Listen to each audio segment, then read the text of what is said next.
Góða kvöldið, Grétar Mar heiti ég og við erum hérna mættir í sjávarútvegsspjall og áður en að við byrjum nú að spjalla með formlegum hætti að þá ætla ég bara að hvetja áhorfendur og hlustendur á samstöðinni að taka þátt í að leggja hönd á plóginn og taka þátt í því að byggja upp stöðina og styrkja stöðina. Allt áhuga fólk sjávarútvegsmál sem fagnar því að það sé þó einn þáttur í fjölmiðlum á Íslandi sjávarútvegsmál einu sinni í viku að það sjáu sér og geri það kleift að styðja við bakið á þessari stöð og þessari bæði í útvarpi og sjónvarpi og við nýtum þetta áhuga fólk sjávarútveg og bökkum þessa stöð upp. En gestir mínir í dag eru Sigurjón Þórðarsson, trillukall meðal annars á Skagaströnd og Kjartan Sveinsson formaður strandveiði sjómanna. Er það ekki rétt? Strandveiðifélag Íslands. Strandveiðifélag Íslands. Og Sigurjón hefur verið varamaður í byggðastofnun og aðalmaður, ekki rétt? Nei, ekki alveg. Nei, en þú hefur verið að velta fyrir þér byggðarkvótum, sérstökum byggðakvóta og þessum almenna byggðakvóta. Þetta eru í rauninni tvískipt og hvað er mikið af fiski í byggðakvóta? Það er svona ekki mikið magn, en kannski áður en að maður förum út í þetta að ræða þessa byggðakvóta og ágætt að taka það fram að hér er bara plástur á kerfi sem er götótt og er í mikill kreppu. Við erum að veiða núna rétt helmingina því sem við veiddum áður og síðan eru þessi byggðakvótar til þess að setja á blæðandi sár og þeir eru ofur litlir. Það er ekki nema 5,3% af heildarúthlutuninni á öllum afla þjóðarinnar sem einmitt var í plásturinn á blæðandi sár byggðana. Og það eru eitthvað sem að hvort að byggðastofnun sé með 6.000 tonn á ári og síðan er annað eins sem er kallað almenni byggðakvóti. Já. Og það er kannski svona full vel í lagt að segja að ég sé trillukall, ég er svona áhuga maður þetta en hef á vissulega lítinn bát, segja hér út frá Sauðárkróki, en það er nú svona meira með öðru. Ég er svona fyrst og fremst hef ég tekið þátt í þessar umræðu bæði sem varaþingmaður Flokks fólksins og sem varamaður inn í stjórn Byggðastofnunar og það kom reyndar ekki til að góðu ég var varamaður inn í stjórn Byggðastofnunar, heldur var það nú bara þannig að ég var nú ekki mjög velkomið þar inn og það var ætlunin hjá Ingu Sæland sem hefur nú stutt þessa baráttu mjög vel að gera mig að almanni en einhverju hluta vegna að þá lenti það svo að Sigurður Ingi gerði mig tvisvar að varamanni. Já. Og síðan í þriðja skiptið þá neitaði hann alfarið að skipa mig í stjórnina og það er nú bara vegna þess að ég hreyfði kannski viðkvæmri umræðu að það er þá þessi byggðakvóti byggðastofnunar sem eru þessi tonn og sem eru gerðir. Og getur hann ráðið því? Já, hann getur það formlega. Sem ráðherra byggðamála? Sem ráðherra byggðamála. Já. Og það var það sem að ég vann mér til óhelgis. Það var nú kannski það að spyrja gagnrýna spurninga út í þessa byggðakvóta, meðal annars hversuna þeir lentu hjá norskum auðmönnum. Já. Hversuna að það væri bróða því, ekki bara í einu byggðarlagi, heldur nokkrum. að ekki einum sporði af þessum byggðakvóta byggðastofnunar sé landað inn í viðkomandi þorp, getum við nefnt Flateyri og fleiri staði, og síðan kannski að það er sett upp einhver málamyndavinnsla í sumum þessa byggða og síðan er fiskinu landað jafnvel í allt öðrum landslutum. Þannig að þetta er mjög brogað kerfi, en þessi plástrar eru, eins og ég sagði, þeir eru ekki stórir, en þeir eru þetta eru hérna blæðandi sár sem kerfið hefur skilið eftir sig vítt og breytt landið. Þetta nú bara hringinn í kringum landið að það eru sveitafélög, gamlar sjávarbyggðir sem hafa verið arðrændar. Það þarf ekki nema að fara bara hérna á Suðurland, byrjar á Stokkseyri og Eyrarbakka, 80% af kvótanum farið í Þorlákshöfn. Svo náttúrulega viðbúið að það sé að fara mikill kvóti núna úr Grindavík og það náttúrulega fór allur kvóti úr Sandgerði, einhver kvóti eftir í Garðinum, en síðan var allur kvóti farin úr Keflavík og allur úr Vogunum, allur úr Hafnarfirði, allur úr Akranesi. Það að fara svona hringinn í kringum landið. Þetta náttúrulega áfellis dómur bara yfir kvótakerfinu að við þurfum að hafa eitthvað 5,3% plástur. Þetta algjör áfellis dómur á það hvernig sko kvótakerfið hefur rústað hverju bæjarfélaginu á fætur öðru. Og það er engin af þessum bæjarfélögum geta varið sig á nokkurn einasta hátt. Og þetta er ennþá að gerast bara út um allt land. Þetta er sko þróun sem er búin að vera non-stop í 40 ár. Já. Eða 30 ár. Og bara nákvæmlega eins og Sigurjón að segja að við þurfum að hafa þennan plástur. Það er engin að spyrja af hverju þurfum við þennan plástur. Jú, en svo ef þú talar 5,3%, að þá sá plástur ekki að fara á þá sem eru með sár. Það fer jafnvel á aðra sem ekki með nein sár.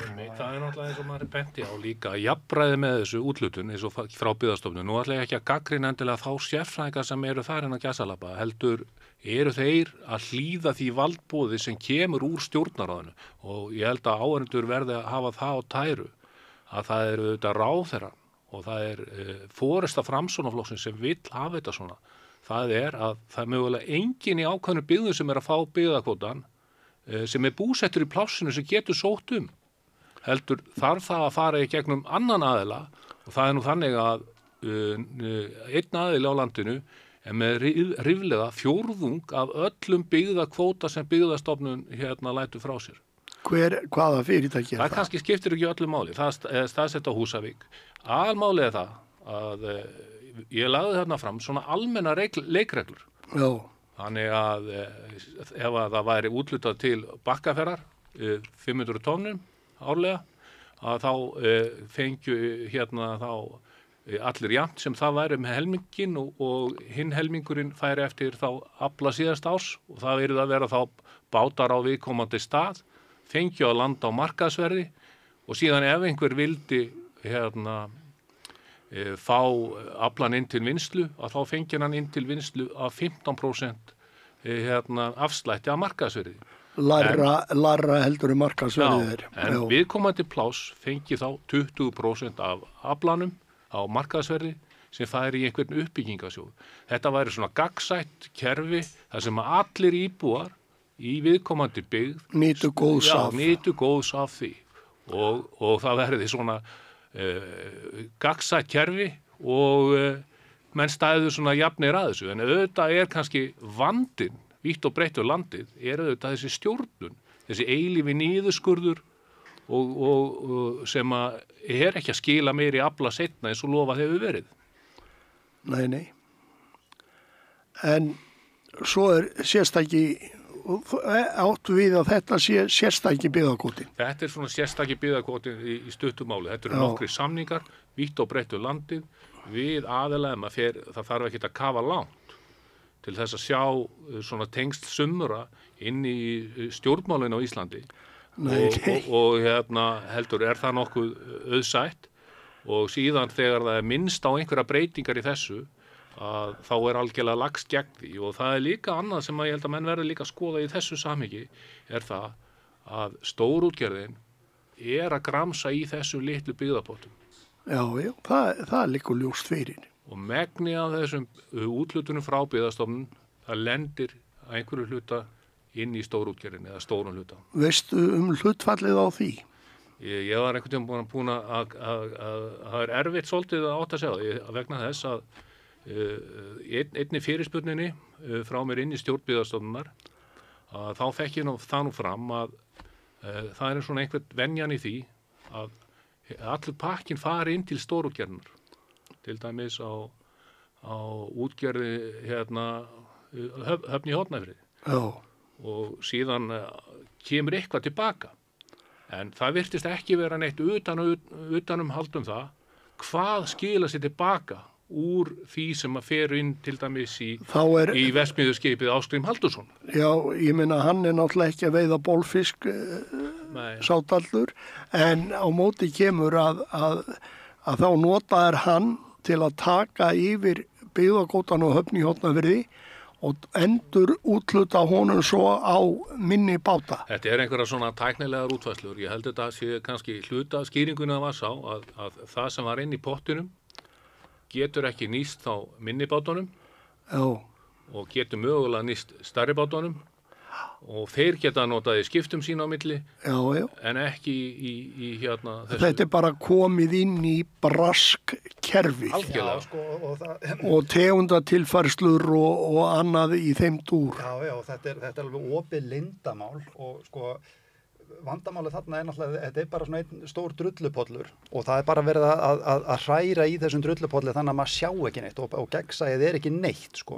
Nei. Þannig að það sem að þeir nota það sem að kallast vistunarsamningar og það var náttúrulega það sem að svarið sem að þið fenguð á sínum tíma þegar að vera að spyrja hvert fara þessar heimildir. Þá þetta þannig að Byggðastofnun úthlutar í þetta sveitafélag þessu aflamagni inn á ákveði skip sem að látið vista veiðiheimildirnar. Já, þeir gera sko vistunarsamninga við stærri útgerðirnar til þess og ég veit ekki, kannski hugmyndin á bakvið þetta allt í lagi þannig að sé, en vandamálið með þetta það að þegar þú ert búin að gera vistunarsamninga við eitthvað fyrirtæki, eitthvað stór útgerð sem ekki í þínu bæjarfélagi, að þá hverfur þessi byggðakvóti, að hann hverfur bara inn í rekstur viðkomandi fyrirtækis. Nei, hann hverfur bara inn í kvótahítina. Þannig að þá ekkert hægt að finna út úr því hvað af þessu sko, þetta eins og að setja ferskvatnsdropa í hafið og ætla að finna hann aftur. Þetta nákvæmlega sama, sko. Þannig að þú sérð aldrei hvað, síðan skila sér eitthvað og Byggðastofnun hefur ekkert utanumhald. Hvað verður þennan sértæka byggðakvóta? Hvernig hann skilar sér eða neitt svoleiðis? Og það náttúrulega stór hluti af þessu vandamáli að þetta bara svona drullumall og sko sjómenn farnar að kalla sértæka byggðakvótan bara kvóta þvottastöðina. Vegna þess að þarna verið að þvo kvótan og afmá öll sem sagt einkenni sértæks byggðakvóta og þannig að hann fari bara inn í stóra kvótakerfið og svo veit ekki enginn hvað verður hann. Það kannski að því við erum á samstöðinni og svona alveg við hæfi að minnast á það að stundum fá einhvern samning einhvern byggðakvóta frá Byggðastofnun.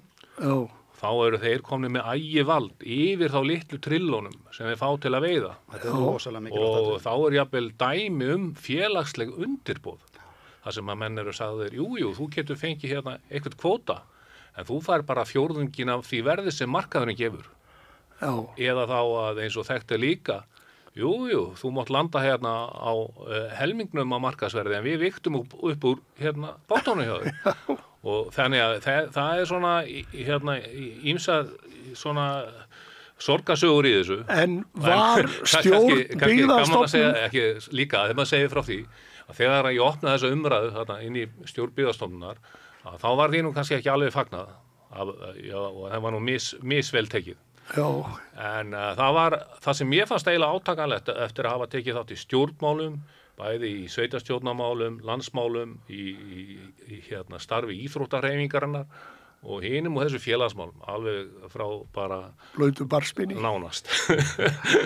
Að það sem að þeim datt á í hug þarna og var fyrsta verka, það var að fá góðan ráðgjöf og lögfræðistofu út í bæ að væða siðareglunar til þess að koma í veg fyrir málfrelsi, koma í veg fyrir jafnvel fyrirspurnir og að geta vísa þá viðkomandi úr stjórn. En þetta auðvitað eitthvað sem að ég kvartað undan við forsætisráðherra sem yfirmaður stjórnsýslunar í landinu. Já. Og í rauninni stór undarlegt og ég bara fór eiginlega að velta fyrir mér í hvaða land í stattur eða fyrir hvernig hvað í gangi. Erum við ekki öll að vinna í þáðu almennings og þetta fari út og sé hafið þoli svona að þetta sé grannskoðað. Hefurðu verið í Rússlandi nýlega? Nei, En þetta rosalega mikilvæga punktur sem að Sigurjón kom þarna inn á með þessi félagslu undirboð vegna þess að smábátasjómenn, þeir hafa í rauninni engan aðgang að þessum byggðakvótum öðruvísi heldur en í gegnum stærri aðila og eru þar með alveg gjörsamlega ofurseldir þeim og þeirra valdi.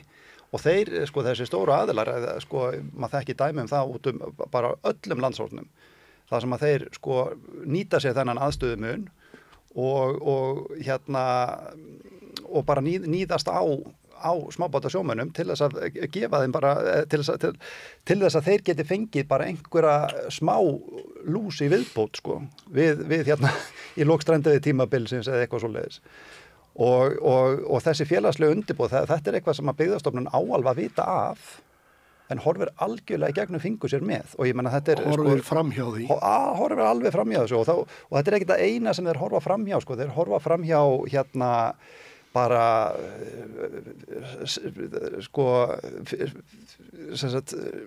skýrslur sem eru falsaðar, vorskýrslur, vigtar og ráðstöfunarskýrslur.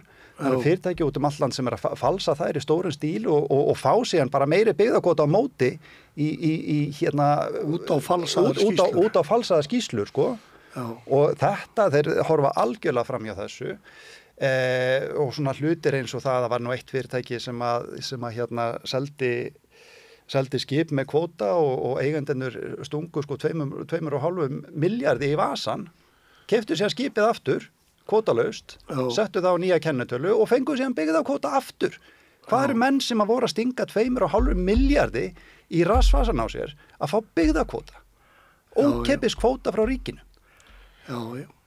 En þetta eru reglur sem að Byggðastofnun. Já, ég vil segja miklu frekar, þetta ekki endilega reglur. Það ýmislegt svona sem greinilega andstætt reglur. En þarna eru pólitísku skilabúin frá forystu Framsóknar og Sjálfstæðisflokksins sérstaklega að þau skína þarna í gegn.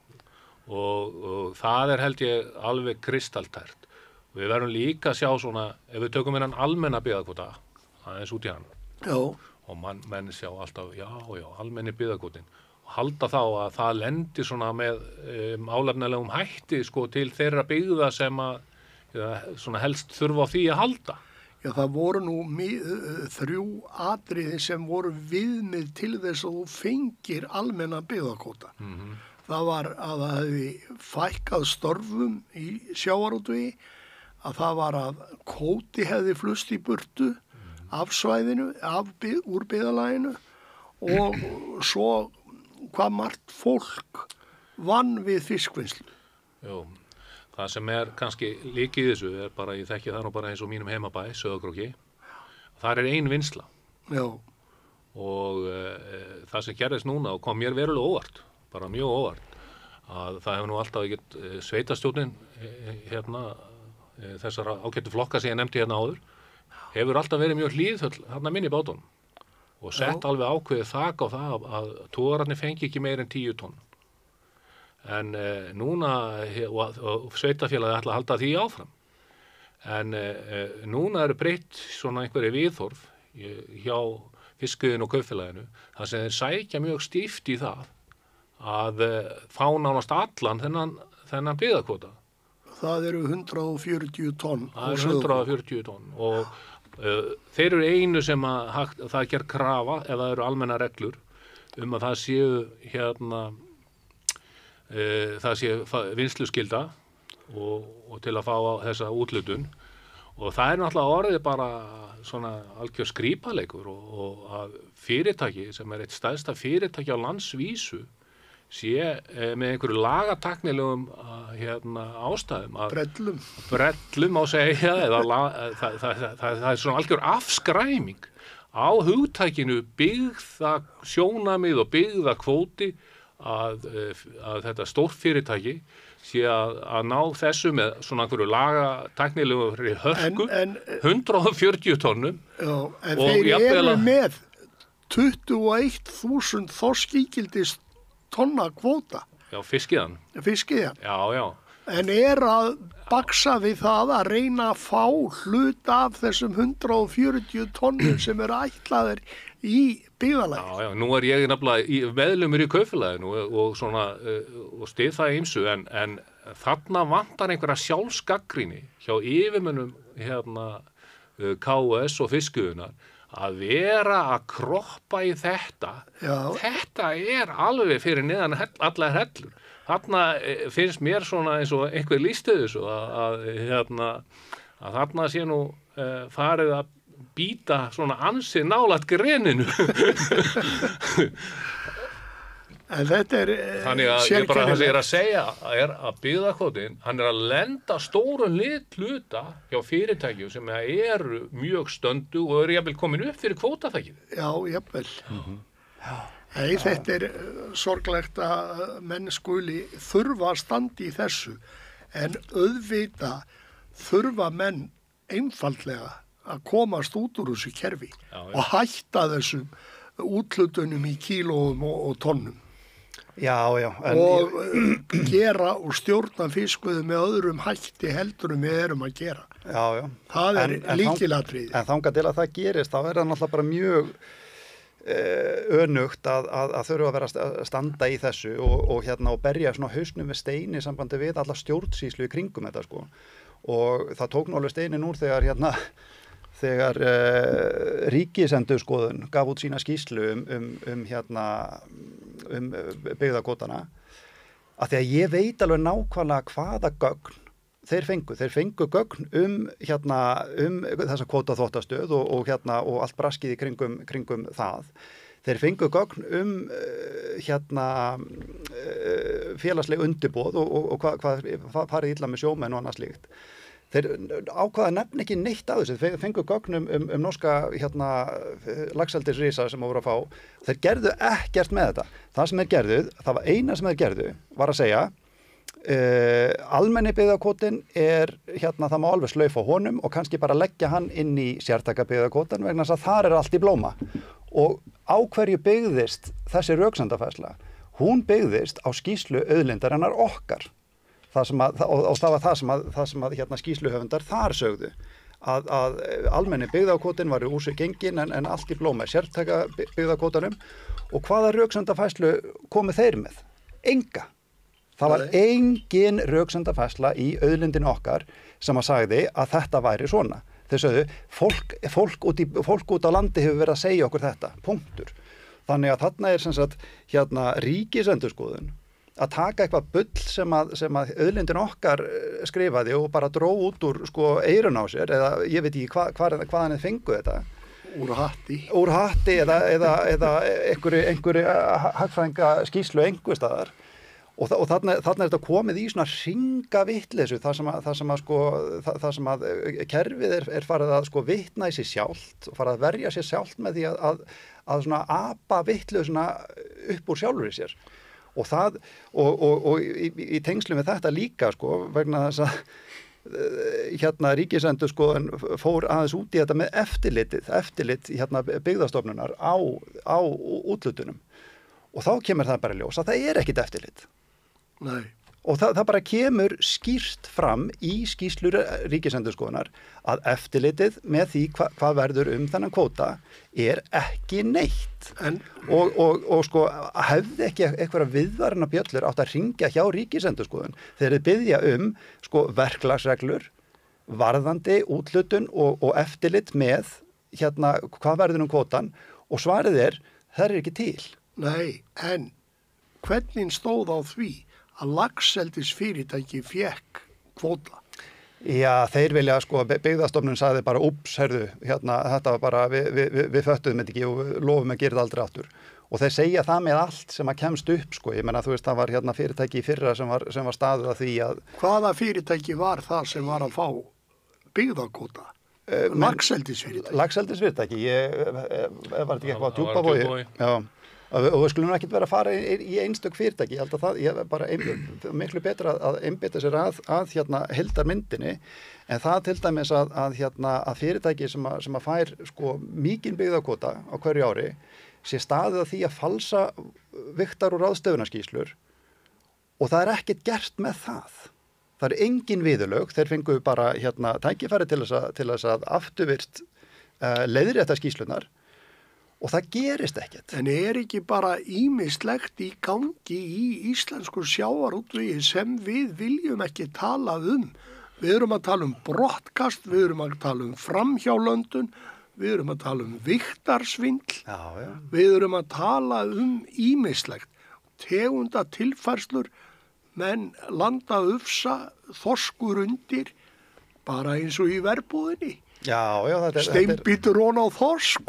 Þetta er allt svona, en við vitum það náttúrulega í strandveiðkerfinu að þegar maður er komin í nógu mikla spennitröðu þá er eiginlega vonlaust að svindla á kerfinu, sko. En í bæði þessu byggðakerfi og náttúrulega í stóra kerfinu, að þá er bara, sko, þeir fá svo rosalega mikið svigrum til þess að svindla.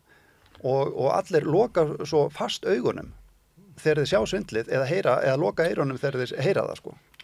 Og þetta er allt opin leyndamál, það er allir sjómenn á Íslandi sem að vita um alla þessum hluti. Svo eigum við nú einhverja 3 á Hofsós sem voru gerðist sekir, vigtuðu eigin afla af því að vigtamaður var ekki á svæðinu. Glæpamenn. Þetta er náttúrulega svolítið brandari, sko, og það er náttúrulega, ég sjálfur nú að stýra lítill eftirlitsstofnun, sko, og manni finnst þetta vera eða miklu púður í nákvæmlega ekkert og við vitum það er hérna ákveðin öfl sem að þjaka Íslands samfélag.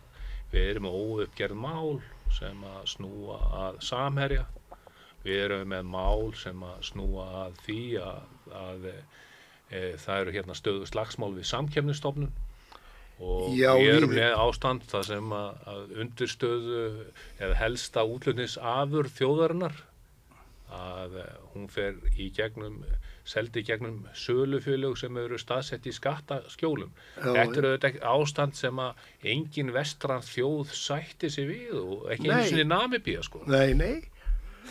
En það er náttúrulega... Þeir búnir að vera með grunaða aðila undir lás og slá í 4 ár. Já.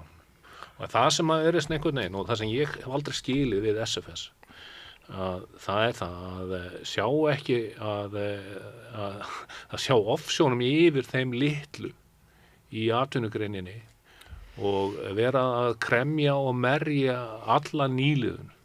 Þetta mun náttúrulega enda með algjörum ósköpum fyrir þá sjálfa, þá stóru og því að það eru svo sannarlega mikil tækifæri bæði að auka aflan fyrir togara og sömuleiðis fyrir minni báta. Þannig að það er, ég segi það, ef mann myndi svona snúa bökum saman í að gera þessa atvinnugrein bara sanngjarnari, það væri látin sanngjarn markaðslögumál gilda og í meira mæli og menn reyndu að opna greinina. Það væri, ég vissum að þeir myndi bara sofa betur á nóttinni, sko.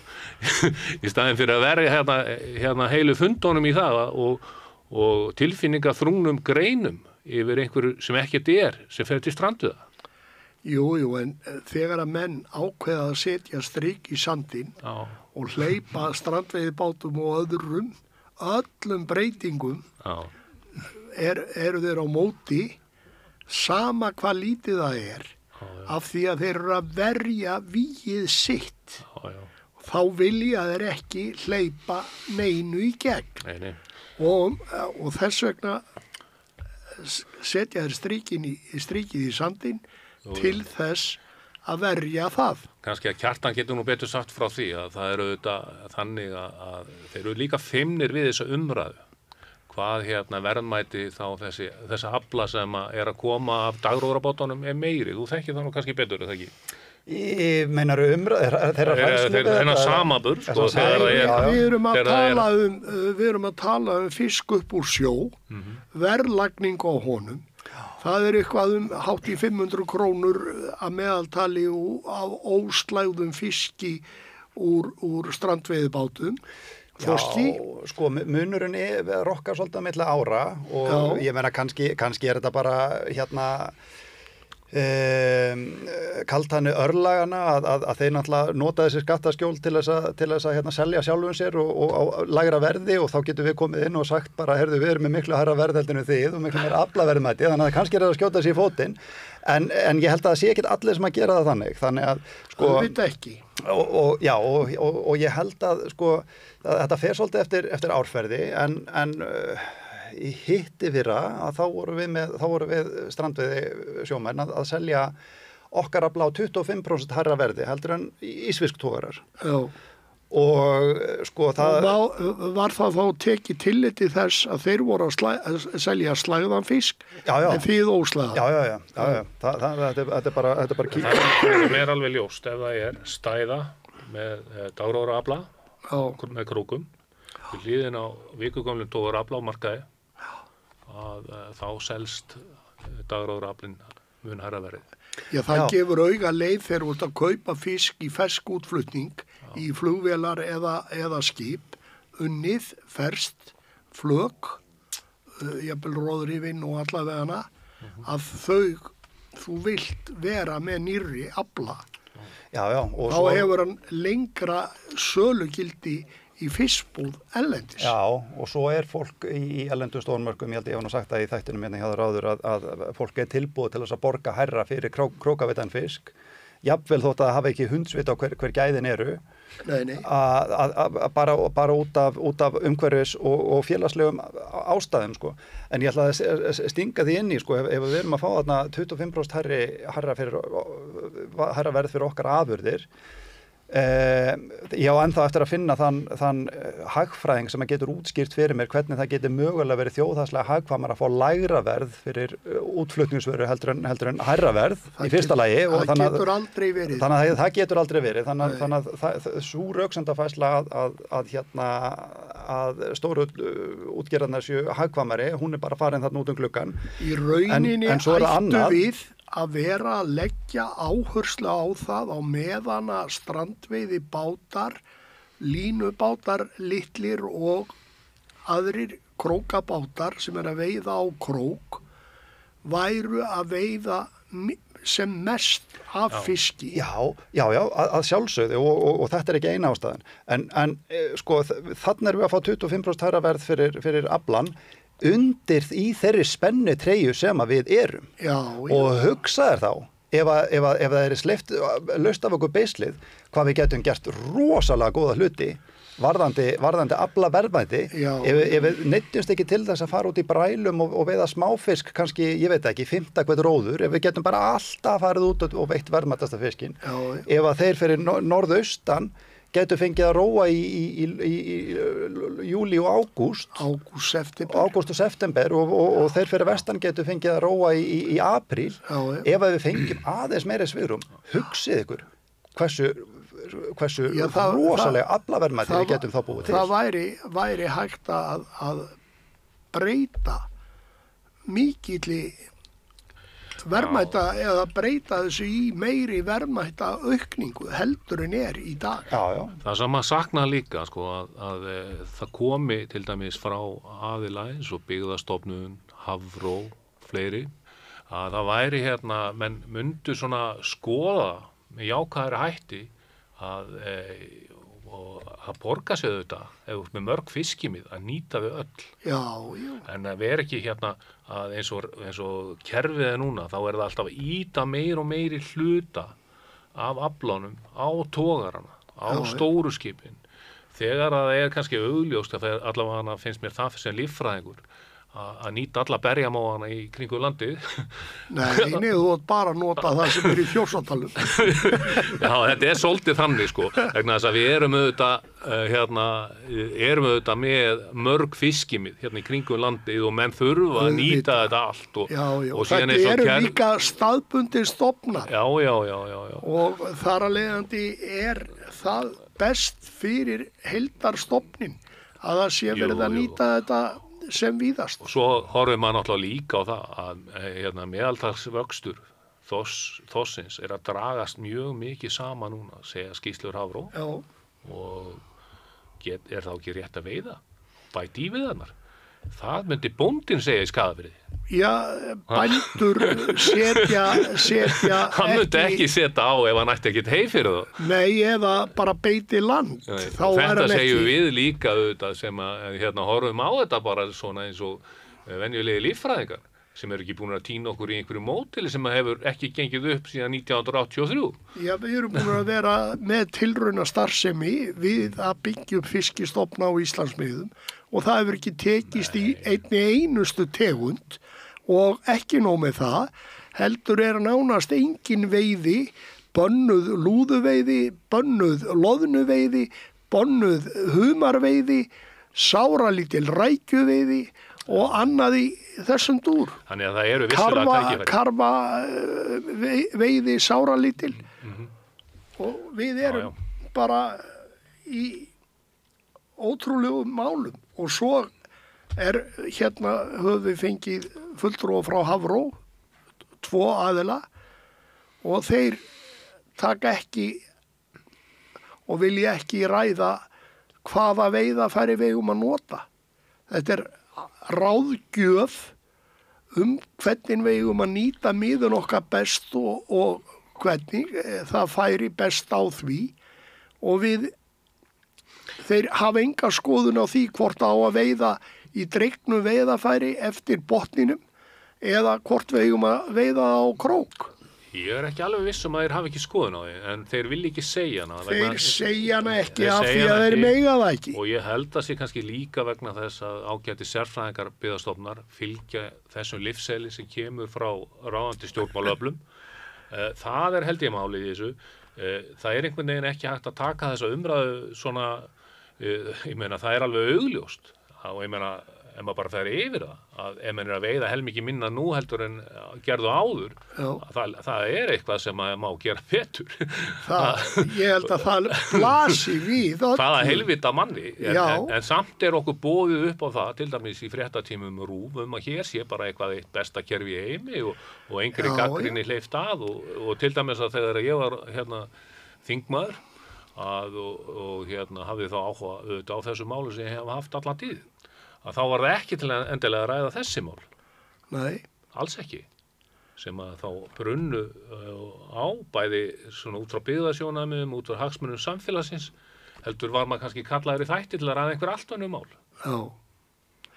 Nei, en það líka eitt atriði, það þöggunin hjá íslenskum fjölmiðlum þessi mál.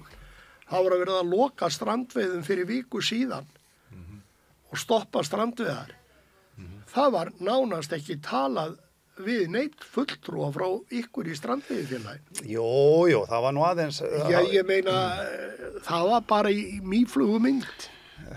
Já, en við fengum aðeins að koma okkar skoðunum á framfæri, en þetta alveg rétt, ég meina, það má ekkert ræða, sem sagt, neinn alternatív við kvótakerfið, sko. Það alveg bara harðbannað og þeir eru útrópaðir sem að reyna að gera það. Við getum séð sko líka að við tökum Þorpin þegar Akranes misti kvótan. Já. Voru 5 mínútur þar. Ólafsvík, Steinun Seld. Já. 5 mínútur. Og jafnvel forystumennir í þessum Þorpum eins og í Ólafsvík voru einhvern veginn að telja að þetta væri nú bara svona en það bara að snúa sér öðru þetta fyrir vestan og svona getum við lengi talið, það fá allir sínar 5 mínútur en við fáum ekki þessi dýpri umræðu, til dæmis hvort ekki væri rétt að fyrst að svo komið fyrir þessum Þorpum, hvort að það þurfi þá ekki að bæta verulega í og fara betur með þessa byggðakvóta eða þá eins og ég myndi gjarnan vilja að við færum bara í forseturnar á kerfinu. Og við þurfum auðvitað að skoða það að kerfi sem skilar miklu minni afla, ekki bara í þorski, heldur í nákvæmlega öllum tegundum. Það í öllum tegundum. Og loðinu líka. Já. Já, og það náttúrulega líffræðin, sko, en svo náttúrulega félagsfræðin og inn í þessu líka að þetta ekki bara kerfi sem hefur brugðist, sko, að byggja upp þorskstofna, heldur þetta kerfi sem hefur rústað hverju bæjarfélaginu á fætur öðru og langsamlega stærstur meiri hluti Íslendinga þolir ekki og hatar. Það er bara þannig. Það er 85% af þjóðinni vill nýtt kerfi. Já, samt átt að vera svo æðislegt. Já, það eru bara þessir hagsmuna aðilar, þessi 10% sem eiga beina hagsmuni af því að hafa þetta og hafa orðið íslenskir auðkýfingar, eiga eignir og hafa fjárfest ellendis út víðan völl, eiga peninga jafnvel í skattaskjólum og annað víða og á Íslandi er það þannig að þeir eiga ekki bara fiskvinnslur og útgerðir, þeir eiga tryggingafélög, þeir eiga olíufélög, þeir eiga jafnvel banka og þeir eiga skipafélögin. Já, orðnir stórtækir í húsnæðismálum og það var nú hérna frétt daginn að 90% af nýju húsnæði er bara ekki keypt upp af einhverjum svona félögum. Útgerðarnir eru stórtækar í þeim. Miðbæinn á Selfossi. Jú. En auðvitað fellur þetta kerfi og það er bara spurning hvenær það fellur og mér fundið svona RÚV hefði mátt væga sagt taka þessi mál fastari tökum, bæði líffræði þáttinn, félagslega þáttinn, ekki hvað síst, þetta er auðvitað alveg að vera að leiða þarna bæði mikla svona eignaskerðingar yfir fólk og dregur líka. Þetta hefur víðtækan svona áhrif í hvað varðar byggðirnar. Ef þú áttu alltaf vona á því að fyrirtæki fari, þá ertu kannski ekki að reisa hjólbarðavestæði. Ég kom út á landsbyggðina einu sinni, norðaustur hornið, og þar var nýbúið að selja togara á plásinu og maðurinn sem við heimsóttum, hann var á atvinnuleysisbótum heima og konan hans, hún hafði mist vinnuna í frystihúsinu af því að togarinn var farinn og kótinn í burtu og húsi sem að þau höfðu áttu að það hafði verið 12 milljón króna virði á meðan að kótinn var í bæjarfélaginu en þegar hann var farinn þá gátu þau ekki selta fyrir 2 milljónir. Það var eignar upptaka hjá þessu fólki algjör frá að til öða og þau voru í þeirri stöðu að þau gátu ekki flutt í burtu. Og þetta er sama sagan bara út allt land sko. Og þetta er víða. Þetta er ekki einstæmi. En hvað segið þið? Hvað leggið þið til að verði gert í þessum málum núna á næstunni? Já, næstu skref, ég sko nú sem formaður strandveiðifélagsins að þá held ég að hérna það verði núna bara verði að taka á því máli og gera það kerfi mannsæmandi. Þetta er þriðja árið í röð sem er rétt slefust yfir hálft tímabil og það sem að náttúrulega sumar sýndi var það hvað þarf ótrúlega lítið upp á til þess að dæmið gangi upp. Já. Og við þurfum ekki að fara sko, bara fyrir strandveiðkerfið, þá þurfum við ekki að fara í einhverja meiri háttar kerfisbreytingar og þarf ekki að taka af einum eða neinum. Þetta er bara nákvæmlega ekkert mál. Það þarf að bæta við 5.000 tonnum. Já, eitthvað svona eitthvað svoleiðis sko. Þá er þetta bara komið. Það er afli á einn skuttogara? Já. Þannig að það verður bara að ganga í það í vetur. Það er ekki hægt að sko, stjórnvöld hafa alltaf hummað þetta fram að sér og svo bara kemur allt í apríl og þá fara þau bara að líta á klukkuna og hugsa með sér byttu nú við strandveðar eru það að byrja eftir korter sem sagt. Hérna þurfum við ekki að fara að dundra út einhverju reglugerð eða eitthvað.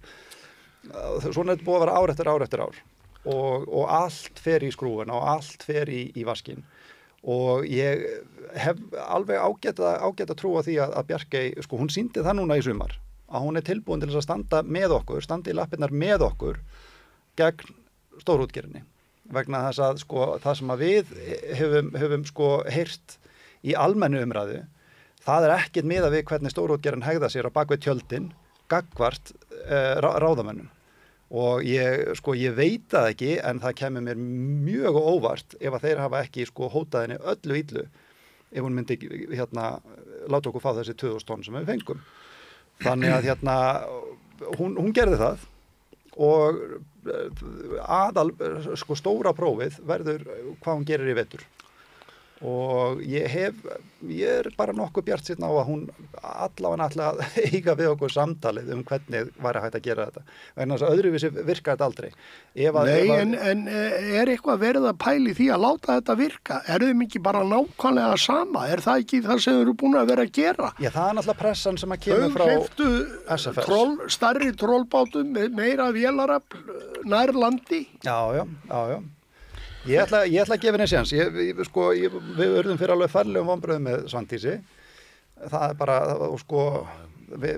leiðir okkar skildu ekki í góðu. Það er bara hægt að orða það þannig. Við upplifum okkur sem bara mjög illa svikin af henni. En það verður forvindilegt að sjá hvernig það verður núna í vetur. Og ég veit ekki, að það er svo lítið sem vantar upp á.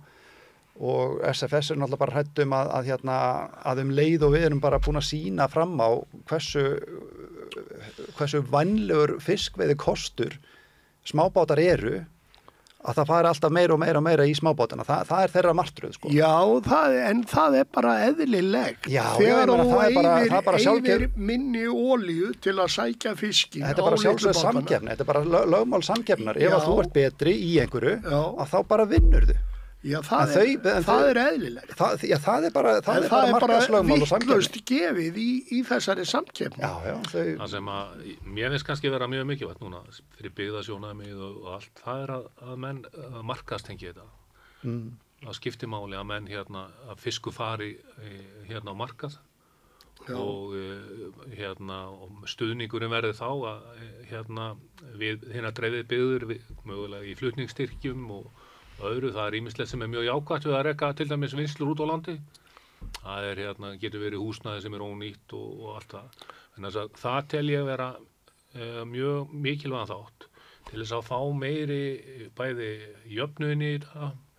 Þá munu þeir sem að kannski geta sótt sjóinn með ódýrasta hætti, þá mun fiskurinn eða veiðiheimildirnar í hvaða formi sem það verða leita þangað og ég er alveg viss það mun þá líka verða þjóðhagslegra hagkvæmara. Þeir munu kannski fá fiskinn líklega sem að geta gert hve mest verðmætt úr honum. Og síðan er þetta alveg ljóst að það er ekki hægt að ofveiða með handfærum. Það er bara, eða krókum. Fiskurinn er ekki og þessi ofstjórnun sem er þá bara einfallega að gefa handfæraveiðar frjálsar. Allavega má gera það þá þannig að menn fái 10 daga í mánuði eitthvað, þannig að menn sé ekki að fara út í vondu veðrum og á litlum bátum. Nei, þú veiðir ekkert í vondum veðrum og handfæri. Nei, menn eru svona sumir, þegar það er einhver svona pressa, þá eru menn stundum að fara kannski í hálfgerði brælu út. Jú, og menn eru innan fjarða jafnvel þar sem firðir eru að þá fara þeir og eru í smáfiski frekar heldur en að fara ekki. Við sjáum bara, til þess bara þetta litla frelsi, þetta er bara brot. Ég meina, þetta er 1% af öllum veiðheimildum í Íslandi sem að fóru í þessar strandveiðar sem er mikið rætt þó þetta sé bara 1%. Hvað þetta var til af hinu góða, það voru fiskur að fóra á marka, það var lífið öfnunum. Þetta er eitthvað sem fólki vill. Jó, ekki nóg með það, að það er bara eins og núna. Nú er bara kaos þegar að strandveiðiflotinn er stopp. Það eru fyrirtæki sem byggja á því að fá þennan afla. Og nú eru þau bara í vandræðum og sumir bara verða að loka þangað til 1. september. Þá nýtt fiskveiðiár byrjar af því að þeir hafa ekki aðgang að hráefni. Þó þeir væri að kaupa það á hæstu verðum bara til að geta þjóna sínum viðskiptaaðilum. Og þetta er ekki bara fiskvinnslunar, heldur þetta líka flutningsfyrirtæki og fiskmarkaðarnir og löndunarfyrirtæki og allir pakkin. Maður er svo hissa á flugið að menn skuli ekki eins og núna að það var verið að setja grásleppuna inn í þetta illræmda kvótakerfi og við vitum alveg hvað það endar í minni veiði og bara klárið vitleysu og VAFG var til dæmis á bakvið það og að setja stóru togarana upp í fjöru. Þetta er alveg stór undarleg. Ég bara vonast til þess að menn svona fari og skoði þetta með jákvæðri huga meira frelsi í þessu.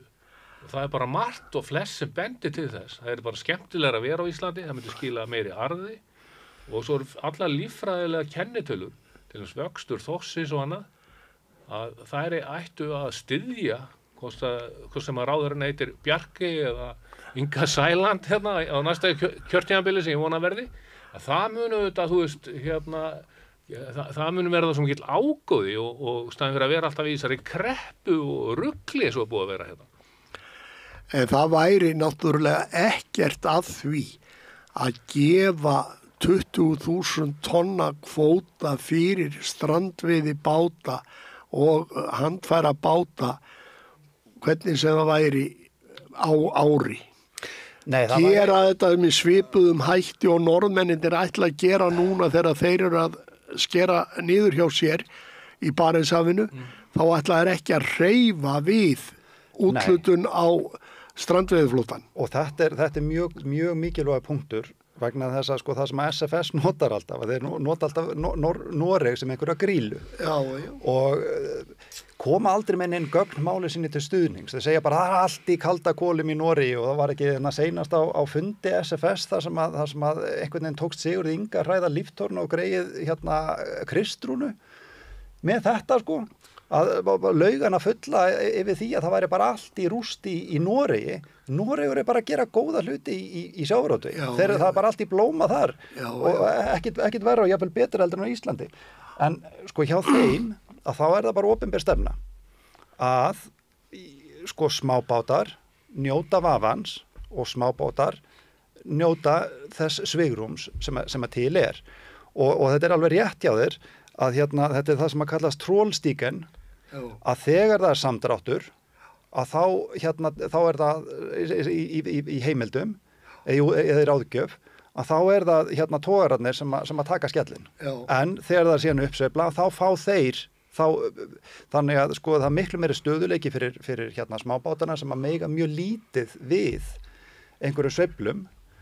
En stóru aðilarnir sem eru mun sterkari hvað það varðar, að þeir taka á sig sveiflunar. Stundum hafa íslenskir útgerðarmenn, LÍU klíkan gamla, talað að væri verið að ríkisstyrkja sjávarútveg í Noregi. Það svoleiðis gjörsamlega út í hött að tala ríkisstyrki í Noregi á miða við hvað ríkisstyrkurinn á Íslandi. Það engin sjávarútvegur í heiminum ríkisstyrktur jafn mikið eins og á Íslandi. Og ég sá nú bara í morgun í grein að það vantar 1,5 milljarð upp á það að veiði gjöldin sem sjávarútvegurinn að borga dugi fyrir rekstri Hafrannsóknastofnunar, Fiskistofu og Landhelgisgæslunnar og öðrum stofnunum. Þetta var frétt frá því fyrra það sem að sko Þórólfur Matthíasson tók þetta saman og komst einmitt að því að það hallu upp á 1,5 milljarð af því sem að stórútgerðin setur inn og það sem hún fær út sko. Það kannski eitt í þessu. Það var þetta kom fram í skýrslinu auðlindin okkar, eitthvað svona, þetta var getið upp eftir skýrslu eftir Svein Agnarsson, doktor, víst, og svo fór ég og spurði hvaðan heimildirnar varu komnar og hvað menn að bera saman og ég margspurði ráðuneytið þetta og ég hef ekki fengið ennþá nein gögn það. Það nefnilega þannig til dæmis í Bretlandi, ég skoðaði þetta þar og þá voru menn að bera saman til dæmis reksturinn á Landhelgisgæslu, fiskieftirliti, hafrannsóknum og einu og öðru sem snýra menntun í greininni. Þeir leggja þetta sem ríkistyrk. En það ekkert endilega gert í þeim samanburði sem lögð hér á borð og það ekki málefnilega gagnrýni, heldur bara gleypt kannski af megin fjölmiðlunum. Þetta alveg rétt. Þau segja þetta alltaf að Ísland sé eina fiskveiðistjórnarkerfið í heiminum sem ekki ríkisstyrt, en þau koma aldrei með útreikningar. Hvað ríkisstyrkur þegar þú færð veiði heimild afhent á ókeypis eins og var gert í upphafi? Og menn gátu selt og geta selt núna tonna þorski fyrir 6,5 milljón. Já, ég menna það Hvað er ríkistyrkur? Já. Þegar að ákveðin fjölskylda eða ákveðin fyrirtæki þó það sé EHF geti selt 1000 tonn fyrir 6,5 miljard. Það sem er kannski sorglegast í þessu er að þessi tala 6.500 kall. Hann þolir náttúrulega enga skoðun út frá venjulegum viðskiptum. Nei. En þá eru auðvitað þeir sem kaupi þetta á 6.500 kall kílói, þeir eru að reikna með að þarna þeir geta fengið ákveðin afslátt af vigtunni, í endurvigtunni, geta fengið Hagrætt fyrir sig. afslátt á geta selt fiskinn á undirverðin til sín. Og skattlausir.